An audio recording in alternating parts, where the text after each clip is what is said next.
The soft hum of airport chatter blended with the rhythmic roll of suitcases across polished floors as Simone Bennett stepped into the Grand Ridge International Airport. The towering glass walls let the morning sunlight flood the terminal, casting long reflections on the pristine tiles. Dressed in a navy blue pantsuit that hugged her tall, graceful frame, Simone exuded quiet confidence. Her almond-brown skin glowed under the airport lights, and her sleek, low ponytail framed her face, which bore an expression of practiced patience. She had traveled extensively for work, but this flight was different, special. This time, she was traveling not as a corporate consultant, but as the founder of Bennett & Company, a firm that had just secured a multi-million-dollar contract with a global tech giant. It was her moment, and she had decided to celebrate by treating herself to a first-class experience on her way to a well-earned vacation in Santorini. As she wheeled her carry-on toward the priority check-in counter, she took one last glance at her boarding details. Flight 726, first class. Boarding in 2 hours. The line was short, and in minutes, she was standing before the check-in agent, a stiff-looking man whose name tag read Ethan Caldwell.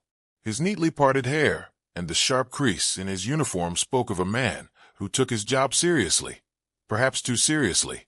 "Good morning," Simone greeted him, sliding her passport and ticket across the counter. Ethan Caldwell barely looked at her before scanning her ticket. His eyes flickered as he read the details, and for a moment, he hesitated.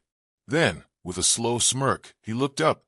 "First class?" he asked, dragging out the words. Simone held his gaze, recognizing the disbelief in his tone. She had encountered this look before, the unspoken question. "Are you sure you belong here?" "Yes," she replied smoothly. Ethan Caldwell tapped a few keys, his movements unnecessarily slow. "Huh," he muttered under his breath. "That's odd. Your ticket isn't coming up as first class." Simone frowned, her fingers tightening slightly around the handle of her suitcase. "There must be a mistake. I booked directly through the airline." Ethan Caldwell shrugged, feigning sympathy. "Mistakes do happen. Are you sure you didn't book through a third-party discount site?" His condescending tone sent a ripple of irritation through her, but she refused to let it show. "No, I booked through the airline's website. If you double-check, I'm sure you'll find it." He sighed dramatically, tapping at his keyboard again. After another moment, he shook his head. "Nope, you're only registered in economy. If you'd like, you can check in at the general counter." He gestured lazily toward the long line of economy-class passengers. Simone inhaled deeply. "I have an email confirmation. Would you like me to pull it up?" Ethan Caldwell's lips curled in a smirk. "That won't be necessary." Then, leaning slightly toward her, he added in a lower voice, "Look, first class is usually for priority travelers." Simone's patience was wearing thin. "I am a priority traveler," she said, her voice steady. Ethan Caldwell gave her a patronizing smile. "Security." A uniformed guard who had been standing nearby stepped forward, his gaze flicking between Simone and Ethan Caldwell. "Is there an issue?" Ethan Caldwell gestured toward Simone dismissively. "She's insisting on a first-class ticket that isn't in our system. She's holding up the line." Simone felt a wave of heat rise to her face. She had done nothing wrong, yet she was being treated like an inconvenience. Around her, passengers were beginning to whisper, watching the scene unfold with interest. She had a choice. She could argue, escalate the situation, and let them turn this into a spectacle. Or she could handle this on her own terms. With a quiet exhale, she stepped aside, pulling out her phone. Scrolling through her contacts, she found the number she needed and pressed call. "Hey, Marcus Reynolds. It's Simone," she said when the call connected. "Can you have the jet ready? I'll need it within the hour." Ethan Caldwell's smirk wavered. The guard's stance shifted slightly, his curiosity piqued. Simone ended the call with a calm "thank you," then walked toward a nearby seating area, her back straight, her expression unreadable. 15 minutes later, a hush spread through the terminal as a sleek, charcoal-gray private jet descended onto the adjacent runway. The roar of its engines was unmistakable, turning heads and sparking hushed murmurs. At the same time, A black luxury sedan pulled up outside the terminal doors. A uniformed chauffeur stepped out, adjusting his cuffs as he scanned the crowd before heading toward Simone. "Miss Bennett," he said respectfully, "your jet is ready." Simone stood, adjusting her blazer. With measured steps, she walked toward the private gate, aware of the wide-eyed stares following her. Ethan Caldwell was still behind the counter, his expression frozen in shock as he watched her glide past the check-in line, the very line he had just dismissed her from. At the bottom of the jet staircase, she paused. Turning slightly, she met Ethan Caldwell's gaze, holding it for just a moment before offering him a small, knowing smile. Then, without a word, she ascended the steps, disappearing into the jet's luxurious cabin. As the doors sealed and the engines roared to life, Simone sank into the plush leather seat, exhaling deeply. She reached for her phone and began drafting an email. Every word was deliberate, every detail precise. This wasn't about revenge, it was about accountability, and she would make sure they never forgot it. The private jet soared through the clouds, its engines humming softly. Inside, Simone sat in a plush leather seat, her phone screen glowing in the dim cabin light. She reread her email one last time before hitting send. To Executive Relations, Grand Ridge Airlines. Subject, Incident at First Class Check-in. Simone had laid out every detail meticulously. The dismissive attitude, the baseless claim that her ticket was invalid, and the immediate call to security as if she were causing trouble simply by expecting the service she had paid for. She didn't write the email for sympathy. She wrote it because her story was not unique. This wasn't the first time she had been doubted, underestimated, or pushed aside, and she knew it wouldn't be the last.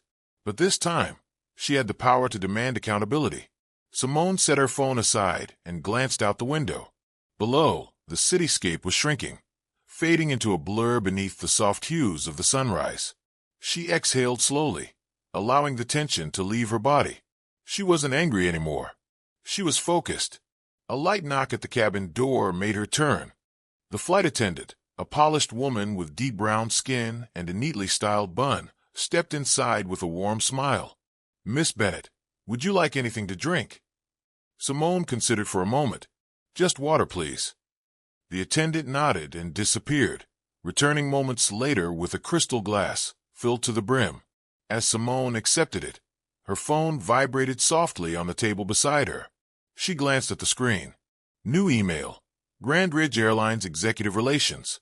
She arched an eyebrow. That was fast. Opening the email, she skimmed through the response. "Dear Miss Bennett, we deeply regret the incident you experienced at Grand Ridge International Airport this morning. Our team takes matters of professionalism and customer service very seriously. We are launching an internal review of the situation, and as a gesture of goodwill, we would like to offer you a full refund for your ticket, along with a credit for a future first-class flight. We are also revisiting our staff training policies to ensure situations like this do not occur again. Please accept our sincerest apologies. We value you as a passenger and hope to serve you better in the future. Sincerely, Grand Ridge Airlines Customer Relations." Simone took a slow sip of water, letting the words settle. It was a start. They weren't just offering her compensation. They were acknowledging the issue. If they truly revisited their training policies, it could mean better experiences for future passengers who looked like her. Satisfied for now, she closed her phone and leaned back into her seat, letting herself enjoy the peace of the flight. This wasn't the end. It was just the beginning. The moment Simone's jet landed in Santorini, the crisp Mediterranean air filled her lungs. Whitewashed buildings dotted the cliffside, and the sea shimmered under the afternoon sun. But even as she checked into her luxurious villa, enjoying the stunning view of the caldera, she couldn't shake what had happened. She hadn't expected her email to go viral. But the moment she casually mentioned the incident in a post on her professional networking page, it took on a life of its own. Thousands of comments poured in. People shared similar experiences, being denied access, questioned, humiliated, all because someone had decided they didn't fit where they were supposed to be. Then, something unexpected happened. A journalist from a major news outlet reached out. The interview was scheduled over a video call. Simone, now dressed in a flowing white dress, sat on the villa's balcony as the sun dipped behind the horizon. The journalist, a sharp-eyed woman named Olivia Harper, wasted no time. "Simone, your story has resonated with thousands of people.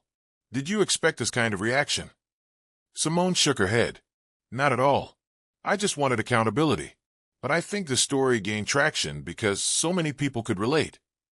Olivia leaned in slightly. "What do you think needs to change?" Simone didn't hesitate. "Training, awareness, and most importantly, accountability. When discrimination happens in professional spaces, it's often brushed under the rug. People say it's a misunderstanding or a mistake.